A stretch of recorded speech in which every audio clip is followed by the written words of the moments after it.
Hello friends, welcome to my channel Make Law Easy.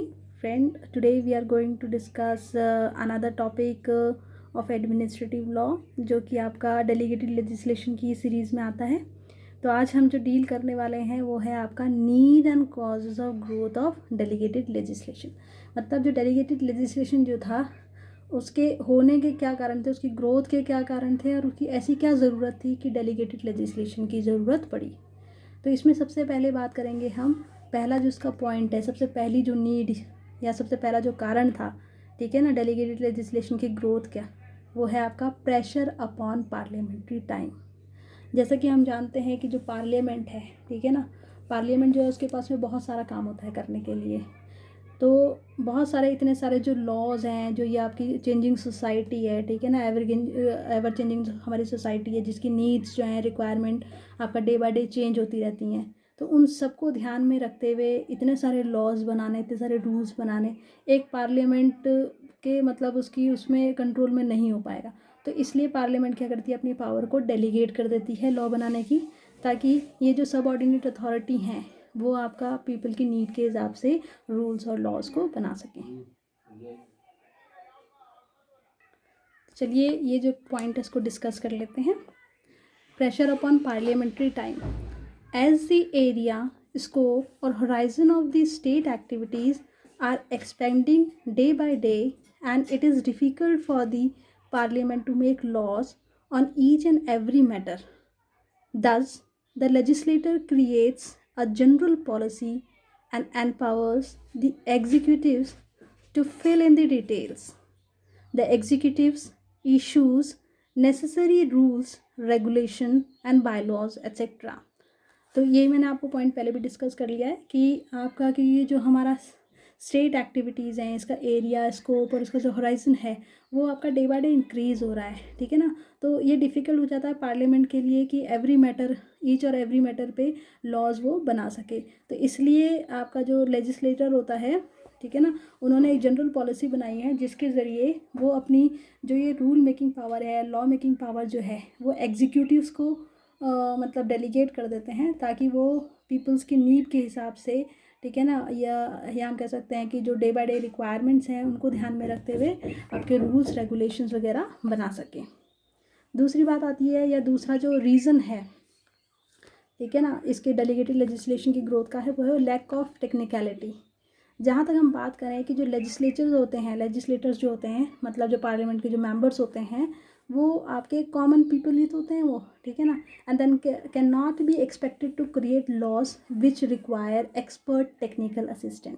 तो उनसे ये उम्मीद नहीं की जा सकती है कि वो ऐसे फील्ड के लिए या ऐसी जो एरियाज़ होते हैं उनके लिए भी लॉ बनाए जिनमें किसी टेक्निकल असिस्टेंस की ज़रूरत पड़ती हो, या हम कह सकते हैं कि जहाँ पर आपका एक्सपर्ट टेक्निकल असिस्टेंस की रिक्वायरमेंट होती है। तो इस वजह से क्या होता है कि ये जो लेजिस्लेटर होते हैं, ये इनकी पावर आपकी डेलीगेटेड होती है सबऑर्डिनेट अथॉरिटी को, ठीक है ना। तो ये जो सबऑर्डिनेट अथॉरिटी हैं वो कौन सी होंगी, आपकी जो एक्सपर्ट्स होंगी आपका टेक्निकल फील्ड में, और उनके ज़रिए जो लॉज बनाए जाएंगे वो ज़्यादा अच्छे होंगे, या हम कह सकते हैं ज़्यादा इफेक्टिव होंगे। The next is the need for flexibility. Next जो रीज़न है आपका डेलीगेटेड लेजिस्लेशन की ग्रोथ का, वो है आपका need for flexibility. A statutory provision can not be amended except by an amendment passed in accordance with the legislative procedure. क्योंकि आपका जो भी स्टैट्यूटरी प्रोविज़न है, या मतलब हम कह सकते हैं कि जो भी हमारे जो पार्लियामेंट, जो हमारा कॉन्स्टिट्यूशनल प्रोविजंस हैं, ठीक है ना, जो बनाए गए हैं उनको ईज़िली अमेंड नहीं किया जा सकता है, उनको ईज़िली चेंज नहीं किया जा सकता। उनको अगर अमेंड करना है, चेंज करना है, तो उसके लिए स्पेशल अमेंडमेंट आपका एक्ट पास करना पड़ता है। तो अगर मान लीजिए सारे जो लॉज हैं या रूल्स हैं वो आपका अगर पार्लियामेंट ही बनाएगी तो उनको चेंज या अमेंड करना मुश्किल हो जाएगा। तो इसलिए जो सबऑर्डिनेट अथॉरिटी जो हैं, जो आपके रूल्स और लॉज बनाते हैं, उनको अमेंड या चेंज करना आपका थोड़ा आसान होता है।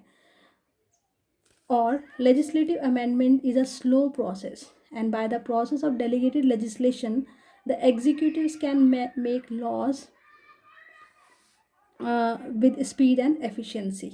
तो इसका मतलब क्या है कि आपका जो लेजिस्लेटिव अमेंडमेंट होता है, मतलब अगर लेजिस्लेचर जो आपका लॉज या रूल्स बनाता है उसके लिए अगर कोई अमेंडमेंट की रिक्वायरमेंट है, कुछ चेंज की ज़रूरत है, तो वो एक बहुत स्लो प्रोसेस होता है। जबकि डेलीगेटेड लेजिस्लेशन के जरिए जो रूल्स या लॉज बनाए जाते हैं, ठीक है ना, एग्जीक्यूटिव जो होते हैं इन जो रूल्स वगैरह को है वो जल्दी बना सकते हैं, ठीक है ना, ज़्यादा एफिशिएंसी और ज़्यादा स्पीड से बना सकते हैं। नेक्स्ट जो रीज़न है वो आपका है need to experiment with laws. There is a disadvantage that legislative process face, and that is lack of validity and experimentation. However, the delegated legislation gives the executive an opportunity to experiment, and this method allows the quick use of experience and enacting the required changes while applying the provisions. इसका मतलब क्या है? Need to experiment with laws. ये same बात है कि जिस तरीके से आपका जो पार्लियामेंट जो है, अगर उसने कोई रूल या लॉ बना दिया तो उसके साथ में ना एक्सपेरिमेंट करना थोड़ा मुश्किल होता है, ठीक है ना, और एक्सपेरिमेंट की ज़रूरत पड़ती ही है क्योंकि आपका जो सोसाइटी है उसकी नीड्स और रिक्वायरमेंट डे बाय डे आपका चेंज होती रहती है, क्योंकि सोसाइटी जो है उसकी सोसाइटी में रहने वाले पीपल हैं, उनकी आदतें अलग होती हैं, और उसमें आपका क्या होता है कि इतने सारे चेंजेस होते हैं कि उन सब के लिए लॉज जो हैं वो बनाना थोड़ा मुश्किल होता है। तो अगर आपके पार्लियामेंट के ज़रिए जो बनाए गए लॉ हैं, अगर उनको अगर देखा जाए तो उनके साथ में आप कोई बहुत ज़्यादा एक्सपेरिमेंट नहीं कर सकते। पर अगर मान लीजिए आपका डेलीगेटेड लेजिस्लेशन के ज़रिए अगर एग्जीक्यूटिव्स जो है वो आपके लॉज बनाते हैं, तो उनके पास में अपॉर्चुनिटी होती है कि वो आपका इन लॉज या रूल्स के साथ में एक्सपेरिमेंट कर सकें। इसका मतलब क्या है कि मान लीजिए उन्होंने कोई लॉ बनाया डेलीगेटेड लेजिस्लेशन के ज़रिए, किसी सबऑर्डिनेट अथॉरिटी ने कोई लॉ बनाया है ना, और वो लॉ अगर सही है, ठीक है ना, अगर उसके इम्प्लीमेंट किया उस लॉ को और उसके रिजल्ट्स अगर अच्छे आ रहे हैं तो उस लॉ को कंटिन्यू करेंगे। पर मान लीजिए किसी लॉ को अप्लाई करने से मतलब जो उसके रिज़ल्ट हैं वो अच्छे नहीं आ रहे हैं, तो उसको क्या कर देंगे, उसको हटा देंगे, उसकी जगह दूसरा लॉ लाएंगे। तो ये सिर्फ डेलीगेटेड लेजिस्लेशन के ज़रिए ही किया जा सकता है। तो इसमें एक एग्जाम्पल लिखा है, an experiment may be done in road traffic and during the application process the required changes can be made. तो एक्सपेरिमेंट जैसे आपका रोड ट्रैफिक जो है ना, उसमें आपका एक्सपेरिमेंट किया जा सकता है। जैसे आपका आपने सुना होगा ऑड एंड इवन वाला जो कॉन्सेप्ट आया था, या रूट डाइवर्ट वाला हो गया, ठीक है ना। तो इसके दौरान क्या है, चेंजेस कर सकते हैं। अगर मान लीजिए बहुत ज़्यादा इफेक्टिव लग रहा है, ठीक है ना, जो ट्रैफिक को कम कर रहा है, एक्सीडेंट्स को कम कर रहा है, या ट्रैफिक से रिलेटेड जो प्रॉब्लम है उसको शॉर्ट आउट कर रहा है, तो अगर ये सारी चीज़ें हो रही हैं तो ठीक है, वो रूल आपका सही है। अगर प्रोविज़न इम्प्लीमेंट अगर जो कर रहा है वो सेटिस्फैक्ट्री आ रहा है तो उसको आपका प्रॉपर्ली इम्प्लीमेंट कर दिया जाएगा। पर मान लीजिए अगर आपने ये जो प्रोविज़न है इसकी इम्प्लीमेंटेशन की वजह से मतलब जो रिजल्ट्स आ रहे हैं वो अनसेटिस्फैक्ट्री है, जो आपको सेटिस्फाई नहीं कर रहे हैं, ठीक है ना, तो उसके जो डिफेक्ट्स हैं या तो उनको शॉर्ट आउट किया जाएगा या उस पूरे प्रोविज़न को हटा दिया जाएगा। नाउ नेक्स्ट पॉइंट इज, जो नेक्स्ट कॉज है वो है आपका to handle emergency situations. The legislature is not equipped with the skills of providing an urgent solution to meet the situation of emergency। मतलब जो लेजिस्लेचर है उसके पास में आपका जो इमरजेंसी वाली सिचुएशंस होती हैं उसके साथ में किस तरीके से डील किया जाए इसकी स्किल्स इतनी प्रॉपर नहीं होती हैं। जबकि जो डेलीगेटेड लेजिस्लेशन जो होता है यही सिर्फ आपका एक तरीका होता है जिसके ज़रिए इमरजेंसी सिचुएशंस को हैंडल किया जा सके। इसका एक एग्जांपल से समझ लेते हैं। In the time of emergency and war, an executive is given wide power to deal with that situation। कि इमरजेंसी के टाइम पे जब इमरजेंसी की बात आती है तो उसमें आपने सुना होगा कि आपका जैसे प्रेसिडेंट होता है, हमारा एग्जीक्यूटिव हेड होता है हमारी कंट्री का, ठीक है, उसके पास में एक बोलते हैं ना वाइड पावर होती है कि वो इस तरीके की सिचुएशन से डील कर सके। इमरजेंसी सिचुएशन है, प्रेसिडेंट रूल लग सकता है, ठीक है ना, या आपका कुछ जैसे आजकल भी सिचुएशन चल रही है, लॉकडाउन की सिचुएशन चल रही है, हमारे जो प्राइम मिनिस्टर हैं, ठीक है ना, वो आपके क्या करते हैं, वो क्या कर रहे हैं, मतलब लॉकडाउन के लिए उन्होंने एक्सटेंड कर रहे हैं ताकि जो लोग हैं उनको प्रॉब्लम से, जो कोरोना वायरस, इससे बचाया जा सके, ठीक है ना। तो ये आपका एक तरीके से ये सारी चीज़ें डेलीगेटेड लेजिस्लेशन के ज़रिए ही की जा सकती हैं।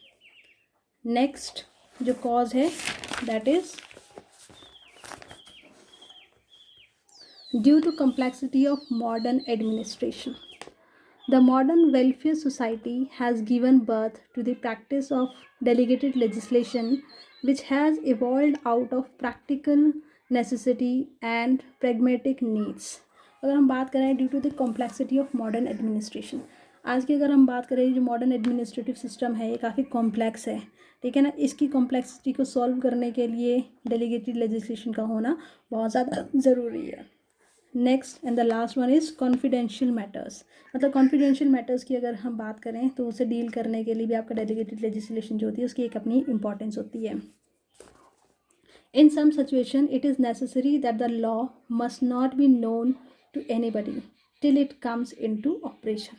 कई बार ऐसी सिचुएशन होती है, कोई ऐसे कॉन्फिडेंशियल मैटर्स होते हैं जहाँ पर आपका क्या होता है कि मतलब ये आपका वो किया जाता है, ये इस चीज़ का ध्यान रखा जाता है कि कोई भी आपका ये उस क्या बोलते हैं उसे रूल के बारे में, उस लॉ के बारे में तब तक ना जाने जब तक कि वो ऑपरेशन में ना जाए, मतलब वो उसको एक्टिव ना कर दिया जाए।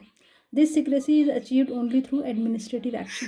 और ये जो सिक्रेसी होती है इसे सिर्फ एडमिनिस्ट्रेटिव एक्शन के ज़रिए ही अचीव की जा सकती है। Because the ordinary legislative process is always very open. क्यों? क्योंकि आपका जो ऑर्डिनरी लेजिस्लेटिव प्रोसेस होता है वो हमेशा ओपन होता है, मतलब जो पार्लियामेंट्री प्रोसेस है वो हमेशा क्या रहेगा, बहुत ज़्यादा ओपन रहता है, ठीक है ना। उसकी जो भी प्रोसीडिंग्स होंगी वो आपकी क्या होती हैं, ज़्यादा जल्दी पब्लिक हो जाती हैं। Now note, administrative rule making or delegated legislation in India is commonly expressed by the terms of statutory rules and orders. तो एडमिनिस्ट्रेटिव रूल मेकिंग या डेलीगेटेड लेजिस्लेशन इंडिया में आपका कॉमनली आपका किस में एक्सप्रेस की जाती है, in the terms of statutory rules and orders. तो फ्रेंड्स ये हमारा जो आपका needs and causes of growth of delegated legislation complete हो गया है। नेक्स्ट टॉपिक में हम एडवांटेजेस और क्रिटिसिज्म ऑफ डेलीगेटेड लेजिस्लेशन को स्टडी करेंगे। Thank you very much for watching this video.